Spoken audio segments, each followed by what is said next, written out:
Bom dia, saúde, amada igreja, com a graça e a paz de nosso Senhor Jesus Cristo, amém? Está meio alto a impressão minha. Tá certo. Eu quero iniciar a escola bíblica de hoje orando. Convido você a curvar sua cabeça. Soberano Deus e amado Pai, nós te agradecemos por esse dia, pelo dia do Senhor, por nos reunirmos como comunidade para adorar e louvar o teu santo nome.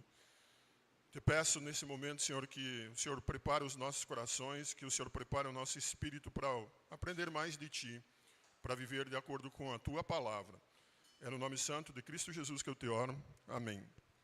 Eu quero convidar os irmãos a abrirem as suas Bíblias em Isaías, capítulo 30. Esse texto não fazia parte não tinha ideia de falar dele, mas ele falou comigo hoje, na minha segunda leitura anual da Bíblia. Eu estou em Isaías 30 e achei que esse texto ele tem tudo a ver com o que nós estamos vivendo e o que eu penso em, pelo menos, tentar transmitir aos irmãos na aula de hoje.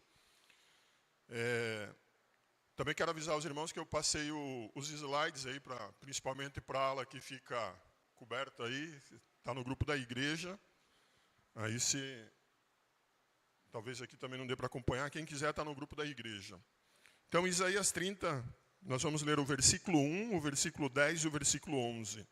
Diz assim: Ai dos filhos rebeldes, diz o Senhor, que executam planos que não procedem de mim e fazem alianças sem a minha aprovação, para acrescentarem pecado sobre pecado. O verso 10. Eles dizem aos videntes, não tenhais visões, e aos profetas, não profetizeis. Para nós, o que é reto, dizei-nos coisas aprazíveis, profetizai-nos ilusões.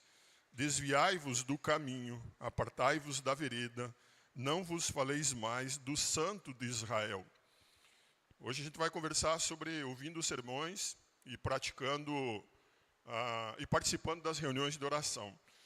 Isaías estava passando para o povo, então, como eles tinham se afastado do ensino do Senhor, como eles tinham se desviado da palavra de Deus a tal ponto que eles estavam pedindo para que não se tivesse visões e para que não se profetizasse em nome do Senhor, para que a palavra do Senhor não fosse conhecida, para que a palavra do Senhor não confrontasse o coração deles, a tal ponto que eles estavam pedindo, não falem sobre Deus, não falem sobre esse Deus. Então, eu penso que ele tem tudo a ver com ouvindo os sermões e em como nós nos preparamos e em como nosso coração está em relação a isso, em relação a ouvir esses sermões, a participar ativamente dos sermões. Essa aula de hoje, então, quando foi proposto o tema, foi imaginando num livro do Dr. Joel Bick, em que ele escreve exatamente esse é o título: A Família na Igreja, ouvindo sermões e participando das reuniões de oração. Aqui não vai dar para ver claramente, no slide os irmãos podem ver, tem lá o livro, é um pequeno livro que nos ensina e nos fala sobre isso, né? A ideia, então, a minha intenção é tratar com os irmãos, mostrar para os irmãos a importância da pregação, como nós devemos nos preparar para a pregação, para ouvir a pregação da palavra do Senhor, como nós devemos receber essa palavra de Deus e como nós devemos praticar. O livro ele trabalha, então, a partir de Lucas 8, 18, a parte A que diz: Pois vê depois como ouvis, Senhor Jesus falando isso. E no final eu quero tratar sobre a reunião de oração. Então, pensando um pouco sobre a importância da pregação para as nossas vidas. Pegando um pouco de história, então, João Calvino, ele frequentemente instruía a congregação, aonde ele ensinava sobre essa importância de ouvir a palavra de Deus. A ideia dele, então, é que os irmãos deveriam assimilar o conteúdo da pregação, a importância da pregação, para que isso colocasse um desejo no coração deles para ouvir e para participar da pregação, para desejar de fato a pregação. E a pregação, então, Calvino, ele sempre ensinou e ele falava como a pregação é uma bênção suprema e como nós devemos participar, como crente, então, deve participar ativamente da pregação. Calvino acreditava que muitas pessoas, eles não ouviam bem o que era pregado, não prestavam atenção. Ele diz no livro lá, então, que de 100 ouvintes, Calvino acreditava que no máximo 20 eram transformados, eram mudados pela pregação da palavra. Eram aqueles que, de fato, eram confrontados, entendiam, mudavam e viviam o que eles estavam aprendendo e o que estava sendo exposto. Para Calvino, naquela época, os outros 80, então, que ouviam os sermões, que ouviam as pregações, eles consideravam aquilo sem valor. Para eles, então, ou eles riam da pregação, do que era exposto, ou eles ridicularizavam o que era apresentado, ou então aborreciam a igreja, e aborreciam o texto e se voltavam contra Deus.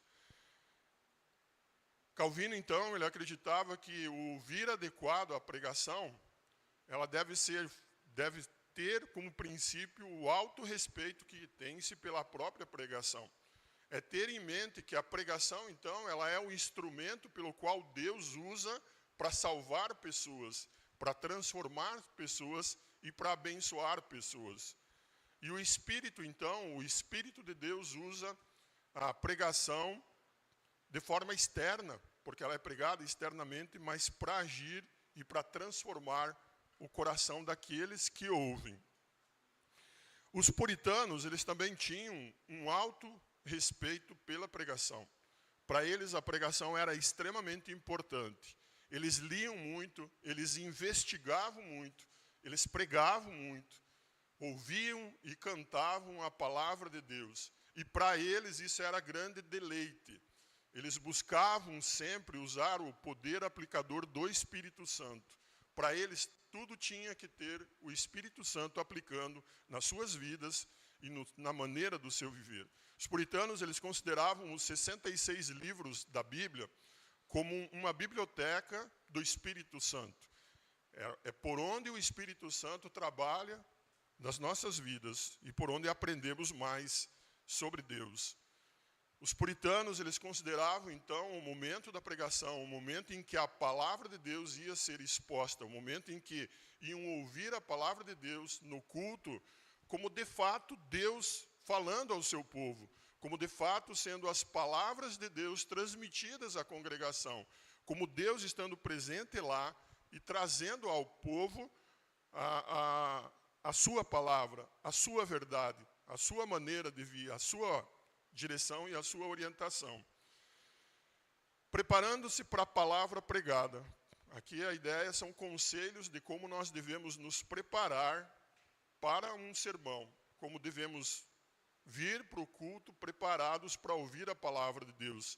Efésios 6,19 vai dizer: e também por mim, para que me seja dado, no abrir da minha boca, a palavra para com intrepidez fazer conhecido o mistério do Evangelho.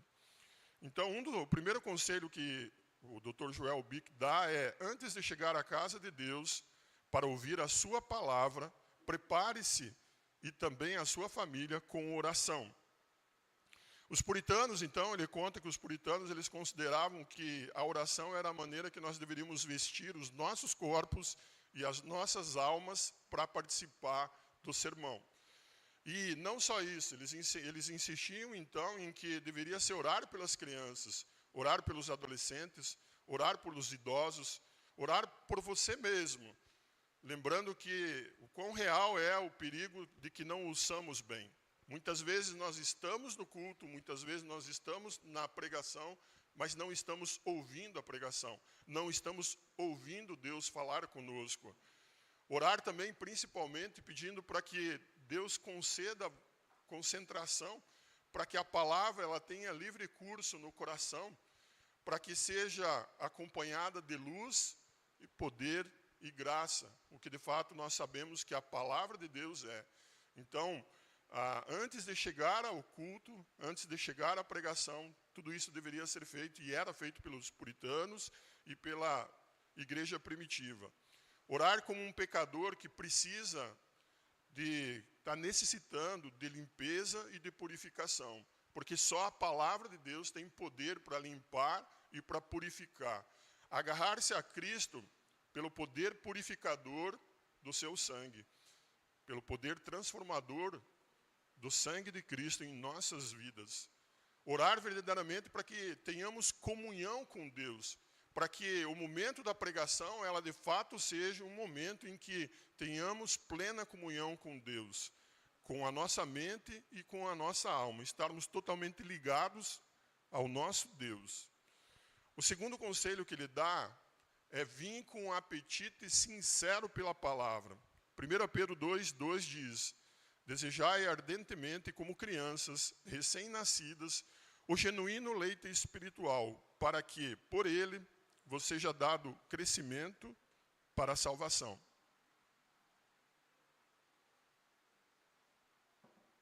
O Dr. Joel, então, ele conta que os puritanos, eles iniciavam a preparação para o culto, a preparação para o sermão, no sábado à tarde. Então, ali eles começavam a reunir as suas famílias, eles começavam a conversar sobre o texto, a meditar no texto, a orar pelo texto, a, de fato, se preparar para chegar no culto pronto para ouvir a palavra de Deus. E o apetite aqui, a ideia que ele traz desse apetite é termos um coração, então, sensível, um coração que queira aprender, que seja fácil de educá-lo. O texto é Atos 9:6, Senhor, que queres que eu faça? A ideia, então, é chegar na pregação a ponto de ouvir o que Deus quer que façamos para as nossas vidas. Um coração, então, que esteja disposto a aprender, um coração que esteja disposto a, de fato, ouvir a palavra de Deus, disposto a, de fato, ser confrontado, mudado e praticante da palavra de Deus. O terceiro conselho que ele dá, então, nessa preparação é: medite sobre a importância da palavra pregada enquanto entra na casa de Deus. Nós temos que nos lembrar, eu achei muito legal o que ele coloca, é uma verdade que todos nós conhecemos, mas muitas vezes não atentamos para isso. O alto, santo e trino Deus, o Deus do céu e da terra, está se encontrando com você para falar-lhe diretamente. Na pregação, o nosso Deus, aquele a qual nós cultuamos, aquele a qual nós adoramos, ele está presente lá. E ele veio para conversar conosco. Ele veio para trazer a palavra dele para nós, para trazer a vontade dele, para se fazer conhecido, para edificar, para transformar, para exortar, para nos admoestar. O alto, santo e trino Deus está presente. Então, que tenhamos sempre isso em mente, que o nosso coração medite sempre nessa verdade, em como nós devemos chegar ao culto. Muitas vezes chegamos de qualquer maneira, atrasados, correndo, de maneira atabalhoada, e nos esquecemos disso. Quem está presente aqui e quem vai trazer, de fato, a palavra, e quem vai aplicar essa palavra aos nossos corações. Ele também diz que nós devemos vir à igreja para o sermão, pedindo e desejando e procurando ao nosso Deus, procurando ter um encontro verdadeiro com o nosso Deus, sedento pela palavra, sedento pelo evangelho, sedento por conhecer a vontade de Deus, por aplicar também a palavra de Deus em nossas vidas. Ele diz que então nós também devemos não focalizar nos ministros, os ministros aqui é aqueles que estão pregando a palavra, então não focalizar em quem está aqui pregando a palavra, mas focalizar na palavra, focalizar no que Deus está falando, no que Deus está transmitindo, em como Deus está transmitindo, em que de fato é a palavra de Deus. O instrumento que Deus está usando, ele não é importante, ele não é significante, mas o que é importante é a palavra de Deus, é o que Deus de fato está querendo nos transmitir e nos falar. E ele também sugere para os pais, para que eduquem os seus filhos, para que ensinem os seus filhos que cada sermão ele é extremamente importante e que cada sermão traz verdades eternas, que cada sermão, então, ele tem um objetivo e ele está ligado com a eternidade. A quarta, então, orientação de como preparar-se para a palavra pregada, ele diz que nós devemos nos lembrar sempre de que nós estamos entrando num campo de batalha. Nós estamos entrando, então, saindo de uma zona de conforto e entrando num campo de batalha. Satanás, ele está ao derredor querendo destruir. E ele também quer tirar toda a sua atenção, ele quer tirar toda a sua concentração da palavra de Deus. Ele quer te afastar do que Deus quer te ensinar, do que Deus quer te confrontar. Ele quer te tirar da presença de Deus, ele quer te afastar de Deus. Esse é o objetivo dele. Você pode, então, estar distraído pelas preocupações do mundo, pelos cuidados do mundo. Isso é um ponto que você precisa resolver antes de entrar no culto. Os problemas de lá fora, as dificuldades de lá fora, as lutas desse mundo devem ficar lá fora. Você está vindo aqui para ter um encontro com o Deus Trino, o Deus Todo-Poderoso. É o próprio Deus que vai falar contigo. É o próprio Deus que vai conversar com você. Então, esses problemas e essas preocupações devem ficar lá fora para que elas não te distraiam, para que elas não te afastem do que Deus está querendo falar contigo. Também ficar atento porque nós temos o problema da concupiscência da carne. Muitas vezes o nosso coração e a nossa carne têm desejos contraditórios que nos afastam de Deus. Muitas vezes estamos aqui pensando em outras coisas, imaginando outras coisas. Então, também tomar o cuidado para não termos um coração frio. Nos prepararmos para a palavra de Deus é para aquecer os nossos corações, para chegar aqui vibrante, para chegar aqui para ouvir o Deus Trino, para de fato participar da pregação da palavra, para de fato absorver e entender a palavra do nosso Deus. Talvez nós estejamos aqui, bem característico do Ceará, de Maracanaú, o calor está nos afetando, né? Como está quente. E isso pode ser um impedimento para ouvir a palavra do nosso Deus. Quando você chega no sermão, isso não deve te atrapalhar. Não é por esse motivo que deve se distrair. Talvez você esteja sentado numa cadeira aí, algum irmão se mexendo, algum irmão fazendo barulho, algum irmão, então, te distraindo. Talvez a roupa de um irmão esteja chamando a atenção a tal ponto que você não consegue ouvir o que Deus quer te dizer, ouvir a palavra de Deus. Tudo isso você deve preparar o teu coração. Tudo isso são circunstâncias que Satanás vai tentar usar para distrair, para te afastar da palavra de Deus, para que aquele culto, aquele sermão, ele não transforme a tua vida, para que não te deixe mais parecido com Cristo. Então, o preparar-se para a palavra que será pregada envolve tudo isso. E todos esses conselhos são extremamente úteis para nós e para nossas vidas. Ele também diz que nós devemos vir com uma fé que ama e que espera. Salmo 62:1 diz: somente em Deus, ó minha alma, espera silenciosa, dele vem a minha salvação. Salmo 62:5 diz: somente em Deus, ó minha alma, espera silenciosa, porque dele vem a minha esperança. Então, quando você vem ouvir um sermão, quando você vem participar de um sermão, a orientação é sempre vir com temor reverente. Lembre-se, você vem cultuar, você vem adorar ao Deus Todo-Poderoso, ao Deus Eterno, ao Deus Trino, ao Deus Criador, ao único Deus, ao Deus verdadeiro. Você vem para cultuar, para adorar, mas você vem para ouvir a palavra desse Deus. Não é alguém, um simples Vladimir, ou alguém talvez um pouco importante na sociedade. Você vem ouvir o Deus Todo-Poderoso. E você tem que vir com temor, com reverência. Você tem que vir preparado para, de fato, ouvir o que Deus quer falar contigo. E aí, agora nós vamos entrar, então, no segundo ponto, recebendo a palavra pregada.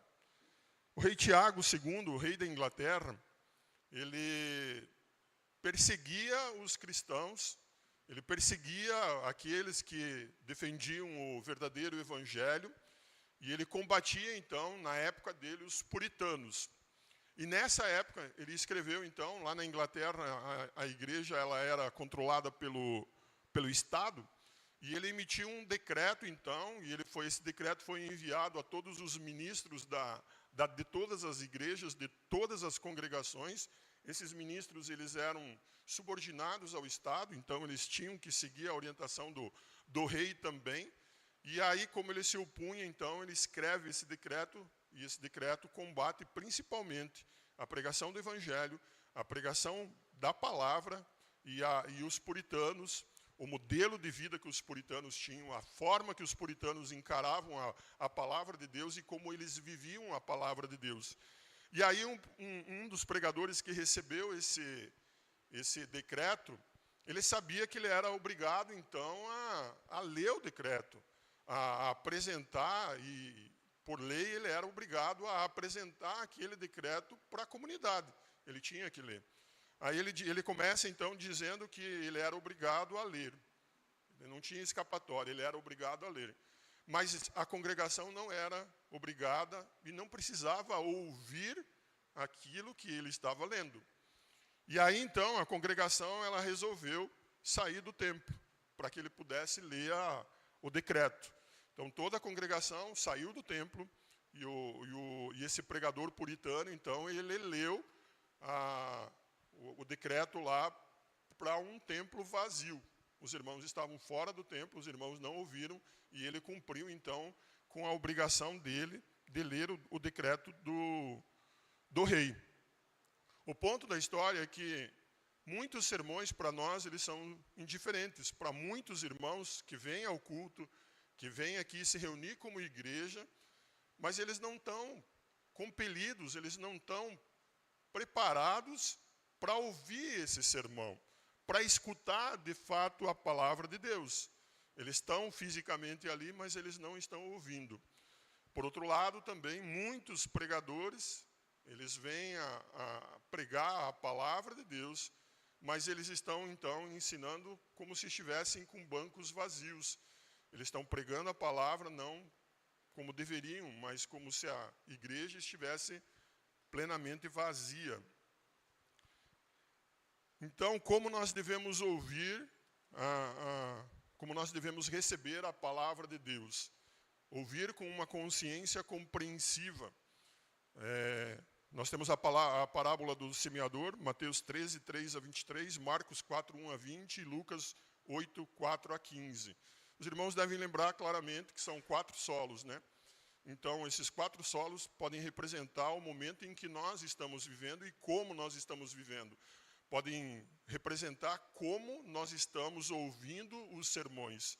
Nós podemos ouvir de forma superficial, com um coração duro. Nós somos aquele solo rochoso, aquele solo que não vai dar frutos.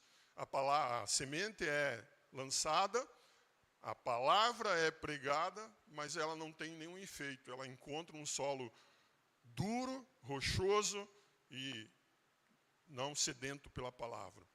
Nós podemos ser também daqueles que nos impressionamos facilmente. A palavra é pregada e nós saímos, nossa, que maravilha, e saímos alegres e falando e festivos com o que ouvimos. No entanto, as preocupações do mundo chegam e aquela palavra ela é sufocada. Ela nasce e na mesma velocidade que ela nasce, ela morre. Porque o nosso coração, ele não é profundo. O nosso coração não aceita algo profundo. Ele volta às práticas do mundo. Nós podemos também estar com nossos corações dispersos, distraídos.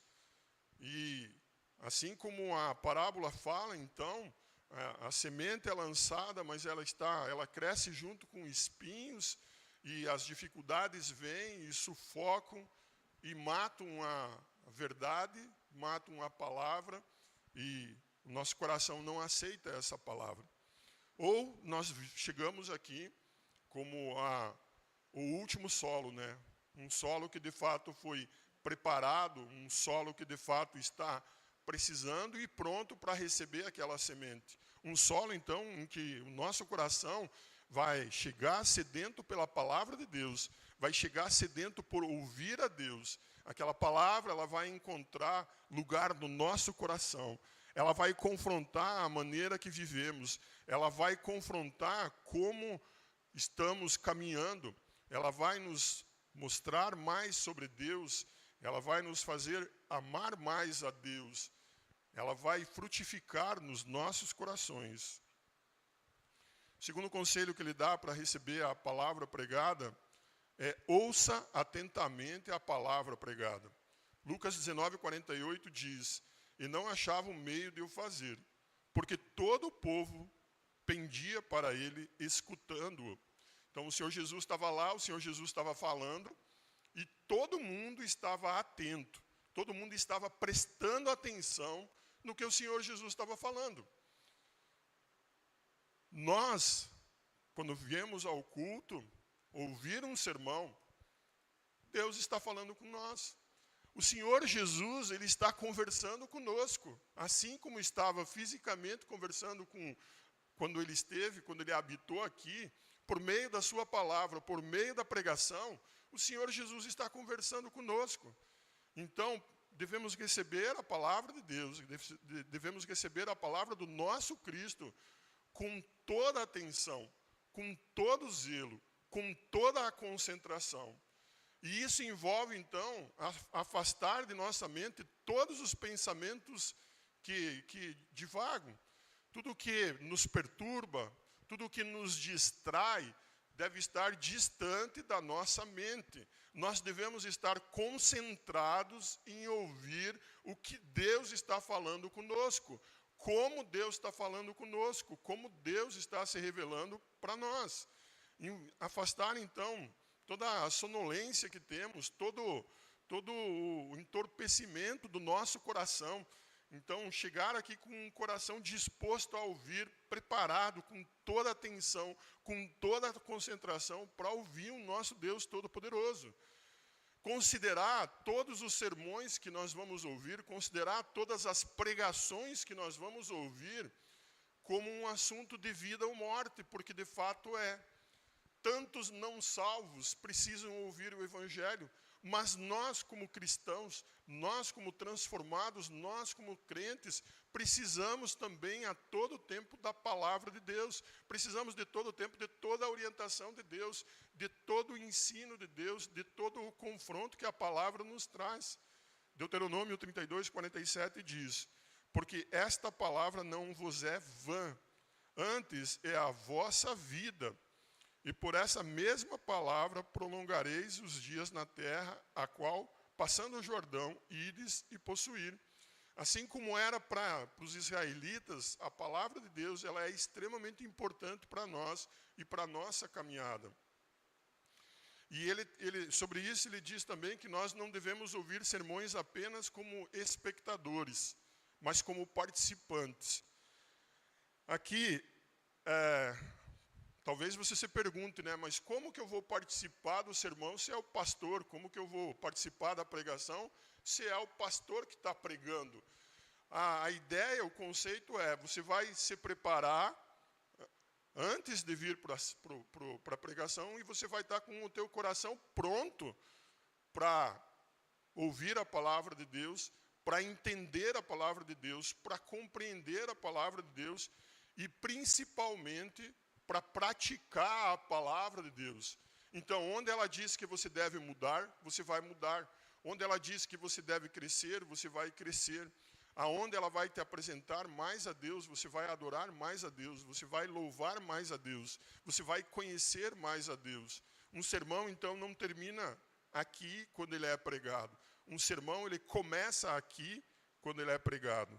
Devemos adorar a Deus, devemos louvar a Deus continuamente, a todo tempo e a todo instante. Ele também diz que nós devemos ouvir com fé submissa.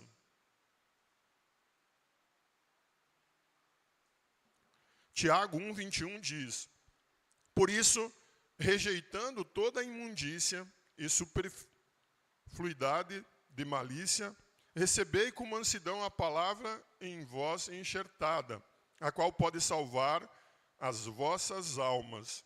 Então nós devemos vir com um coração desejoso por ouvir os conselhos de Deus, por ouvir a orientação de Deus, por ouvir também as reprovações de Deus, para que possamos mudar e praticar e viver de acordo com a palavra de Deus. Lutero, sobre isso, ele escreve que fé não é uma realização, é um dom. Contudo, ela vem somente pelo ouvir e estudar a palavra. A pregação, ela tem esse intuito, ela foi planejada por Deus para que transforme as pessoas. É pelo poder da palavra de Deus que nós somos salvos. É pelo poder da palavra de Deus que nós somos transformados. É pelo poder da palavra de Deus que nós conhecemos mais a Deus, que nós nos aproximamos mais de Deus, que nós nos achegamos mais a Deus. É a palavra de Deus que entra nos nossos corações e mostra onde estamos vivendo de forma errada, onde estamos vivendo de forma que desagrada a Deus, onde estamos pecando contra Deus e onde nós precisamos mudar. Nós precisamos aceitar a palavra de Deus e nós precisamos mudar de acordo com a palavra de Deus.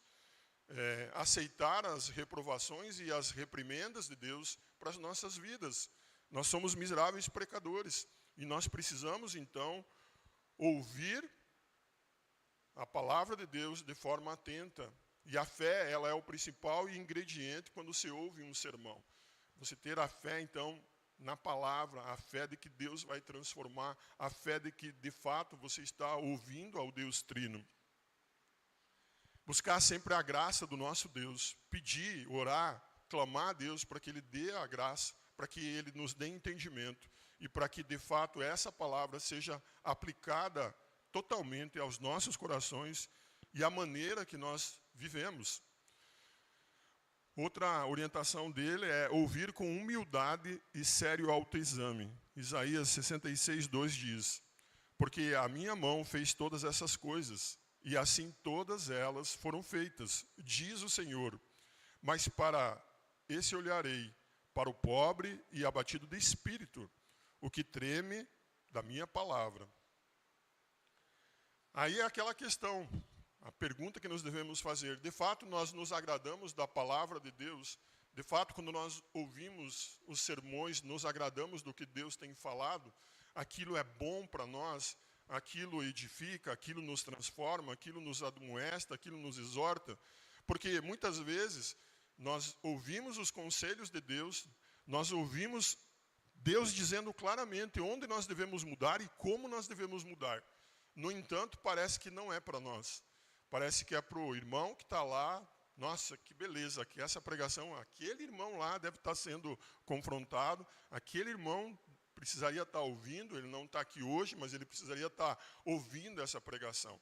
Não, a palavra de Deus é para todos nós. Quem está no culto, Deus trouxe para ouvir a sua palavra. Deus está trazendo os seus conselhos, as suas orientações, as suas confrontações para quem está no culto ouvindo. Então, nós precisamos analisar o nosso coração.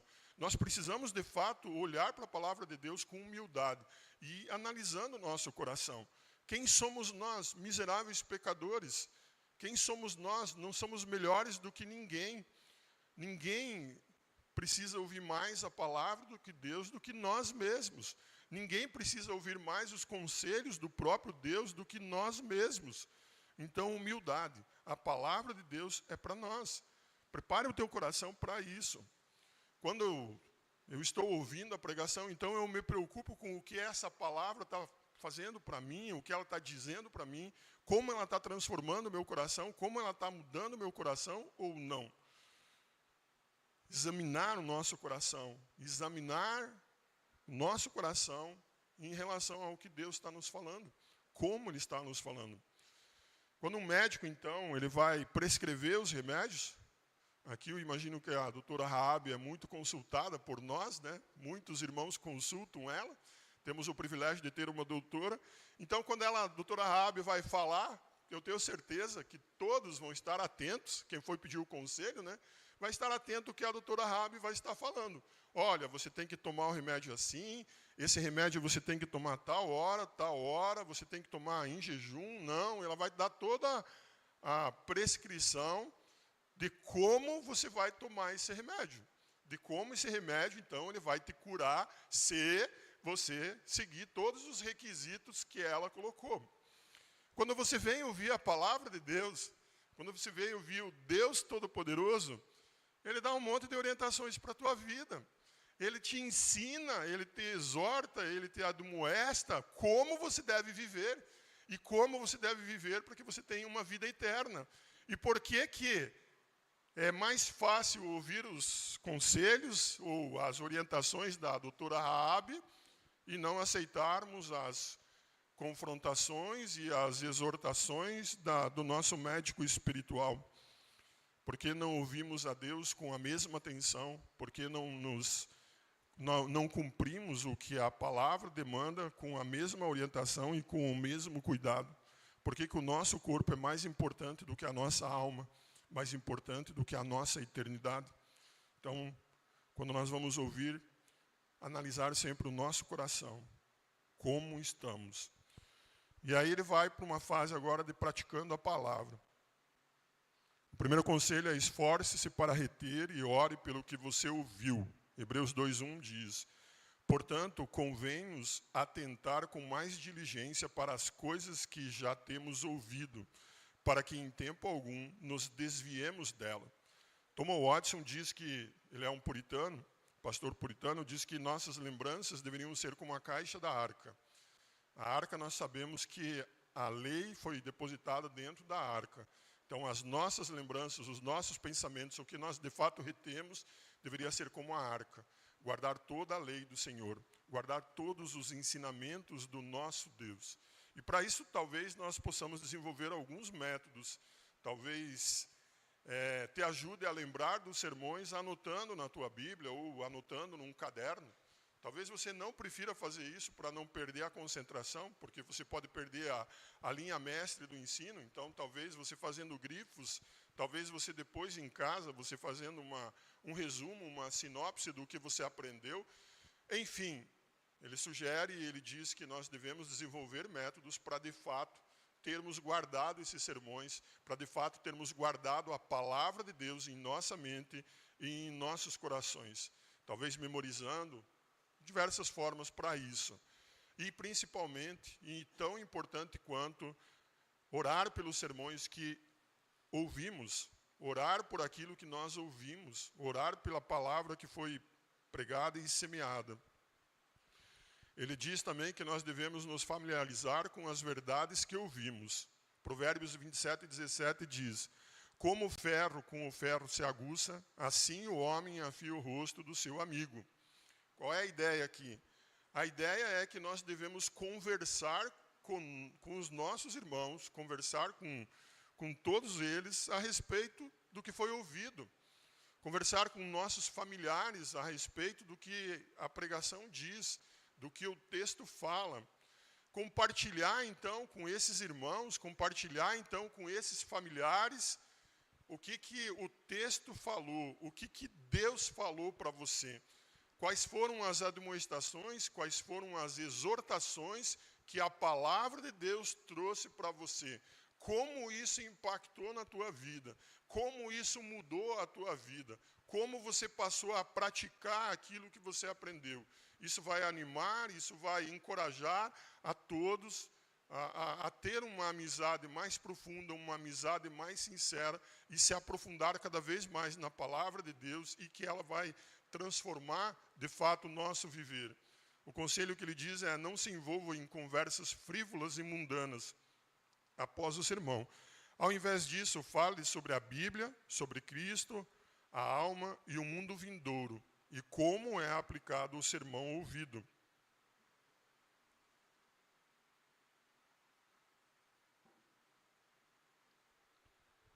Aí ele também, o outro conselho que ele dá é: ponha o sermão em operação. Tiago 1:22. E sede cumpridores da palavra, e não somente ouvintes, enganando-vos a vós mesmos. Porque se alguém é ouvinte da palavra e não cumpridor, é semelhante ao homem que contempla o espelho, o seu rosto natural. Porque se contempla a si mesmo e vai-se, e logo se esquece de como era. Aquele, porém, que atenta bem para a lei perfeita da liberdade e nisso persevera, não sendo ouvinte esquecidiço, mas fazedor da obra, este tal será bem-aventurado no seu feito. Como eu já disse antes, o sermão ele não termina quando o pastor ou o pregador diz amém, quando ele encerra aqui a pregação, quando ele encerra a exposição do texto. É aí que o verdadeiro sermão ele se inicia. É nesse momento, então, que nós vamos ter as nossas vidas transformadas, que nós vamos colocar em prática o que nós aprendemos. E o verdadeiro significado de ouvir atentamente um sermão, então, é praticar a palavra de Deus, ser transformado, de fato, pela palavra de Deus. Ouça cuidadosamente os sermões que nos ensinam a viver. Atenção, e aí olhar como os bereanos olhavam, né? Os bereanos, tudo que era pregado, tudo que lhes era ensinado, sermões que eram expostos, eles iam na palavra de Deus e eles confrontavam com a palavra de Deus. Eles olhavam então para as Escrituras e viam o que as Escrituras diziam e se aquilo que foi exposto, se aquilo que foi pregado, de fato era verdade. E se o era, o aplicavam.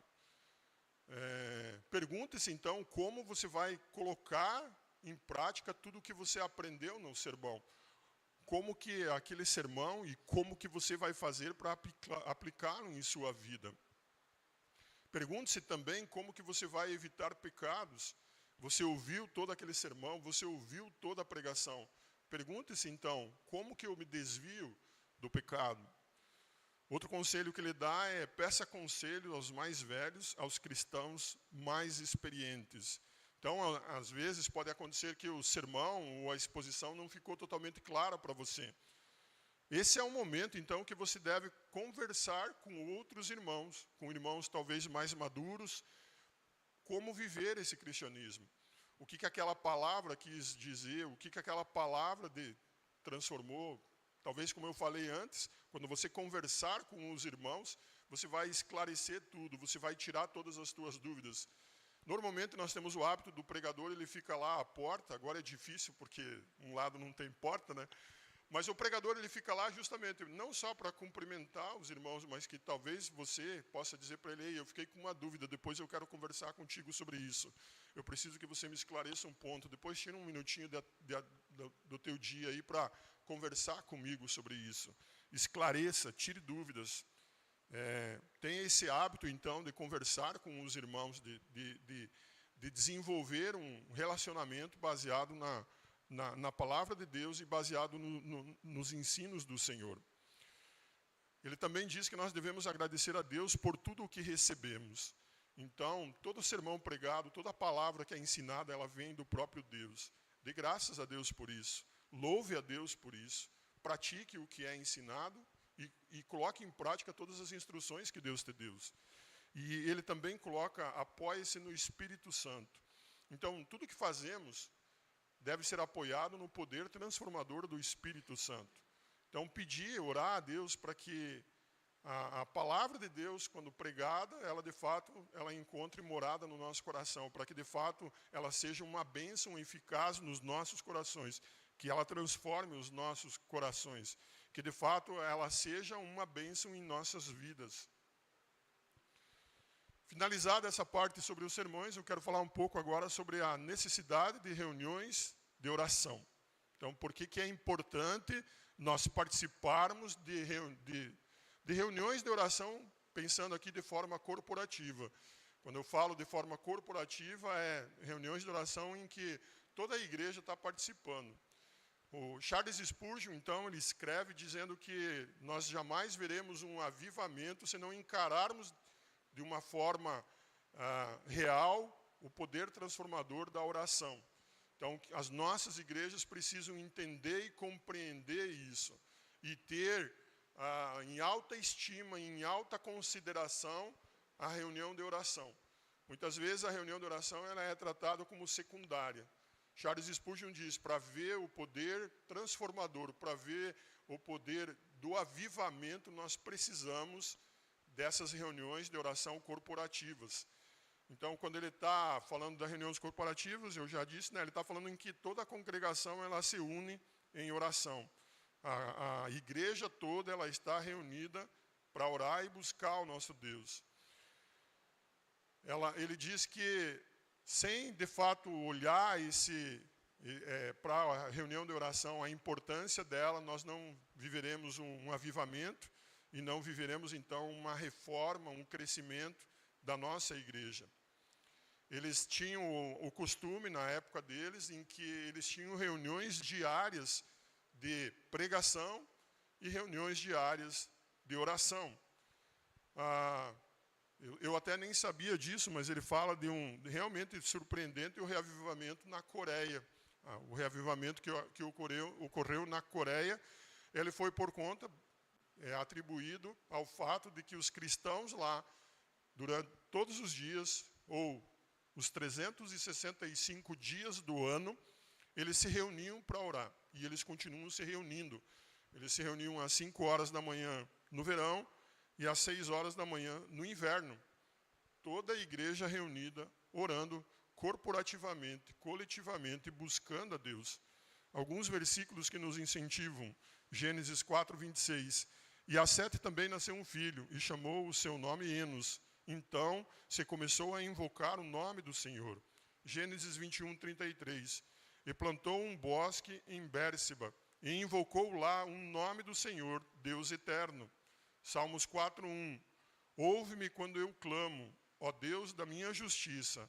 Na angústia me deste largueza. Tem misericórdia de mim e ouve a minha oração. Salmos 66, 16. Vinde e ouvi todos os que temeis a Deus, e eu contarei o que ele tem feito à minha alma. Malaquias 3,16. Então aqueles que temeram ao Senhor falaram frequentemente um ao outro, e o Senhor atentou e ouviu. E um memorial foi escrito diante dele para os que temeram o Senhor, e para os que se lembraram do seu nome. E eles serão meus, diz o Senhor dos Exércitos. Naquele dia serão para mim joias. Poupá-lo-eis como um homem poupa seu filho que o serve. Lucas 9, 18. E aconteceu que, estando ele só, orando, estavam com ele os discípulos, e perguntou-lhes, dizendo, quem diz a multidão que eu sou? Mateus 18, 19. Também vos digo que, se 2 de vós concordarem na terra acerca de qualquer coisa que pedirem, isso lhes será feito por meu Pai, que está nos céus. Porque onde estiverem 2 ou 3 reunidos em meu nome, aí estou no meio deles. 1 João 5,14. E esta é a confiança que temos nele, que se pedirmos alguma coisa segundo a sua vontade, ele nos ouve. Sobre a necessidade, então, de reuniões de oração, nós vamos, quando lemos Atos, principalmente capítulos 1 e 2, nós vamos ver claramente o mandato que tem, como é importante a reunião corporativa de oração. O livro de Atos todo vai mostrar, em diversos momentos, a igreja primitiva reunida em oração por um motivo, buscando a Deus coletivamente, toda unida em oração. Nós verificamos as mesmas orientações nas cartas de Paulo. Depois os irmãos podem olhar especificamente Efésios 6, 18, Filipenses 4, 6, sobre isso. Pensando um pouco sobre a história também, ele coloca que essas reuniões de orações, elas foram particularmente importantes e influentes em todos os tempos de perseguição, principalmente os valdenses, os lollardos, os russitas e os huguenotes. Então, nesse momento, havia sempre reuniões de oração e com grande fervor eles buscavam a Deus. Durante a perseguição dos Stuarts, eles são os reis da Grã-Bretanha, né, da Inglaterra, e eles dominam sobre a Escócia. Então eles combatiam também os puritanos, eles combatiam o cristianismo, e eles formaram, então, nessa época, grupos de oração, e essas orações corporativas, onde a igreja se reunia para orar, tentando ajudar os crentes. Então, essas reuniões, elas ajudavam os crentes a manterem a fé e a coragem na palavra de Deus e no evangelho e no viver cristão.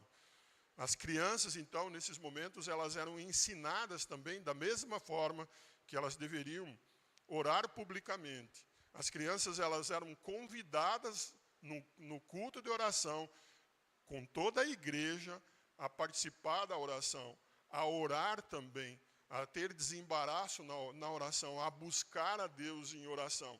E ele contou então que muitas dessas crianças que participavam dessas reuniões corporativas, elas acabaram se tornando líderes e pastores de suas igrejas.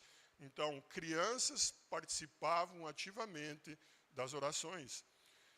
Essas reuniões também, elas eram influentes e marcaram no reavivamento, em vários reavivamentos que aconteceram. Ele cita 1620, na Irlanda, que esse reavivamento o Espírito usou, então, para que ocorresse, de fato, um avivamento lá.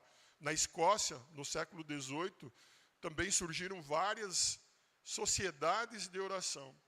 Então, ela também aqui, o autor deixa claro que essas sociedades, essas reuniões, elas eram iniciadas por crianças, e as crianças, então, participavam ativamente da oração, daquele momento de oração. Outra pessoa que nós conhecemos muito bem foi Jonathan Edwards. Jonathan Edwards, ele também encorajava a oração corporativa e também trazia as crianças para essas orações corporativas. O tratado que Edwards escreve sobre a oração, então, ele é responsável pelo avivamento em 1790. Ele também conta que 6 homens, eles iniciaram em 1857 um grupo de reuniões lá em Nova York. Eles se reuniam todos os dias, ao meio-dia, e participavam, então, desse grupo de orações. Deus usou o Espírito usou esse momento, né, essa semente para germinar. Um ano depois, existiam mais de 20 grupos de oração todos os dias lá naquela cidade.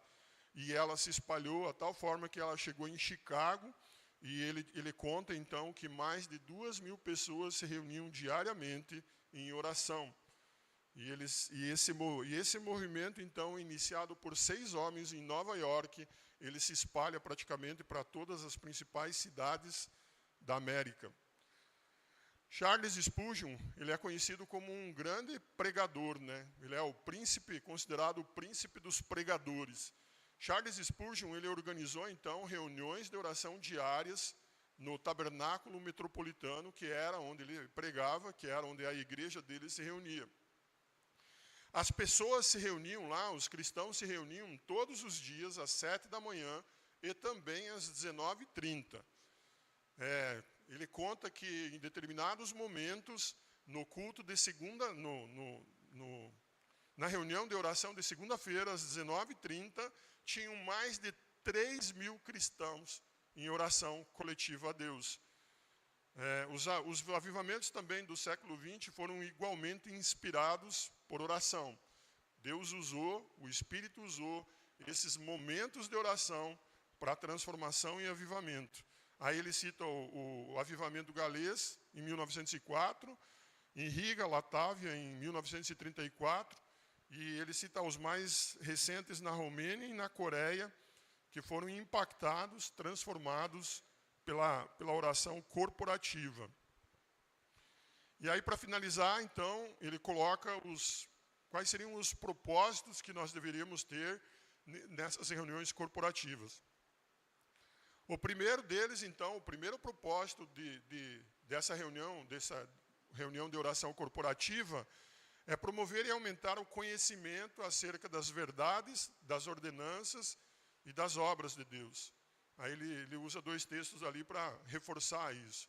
Então, no culto de oração, é o momento em que nós vamos, de fato, aprofundar as verdades que nós aprendemos, as ordenanças e as obras do Senhor.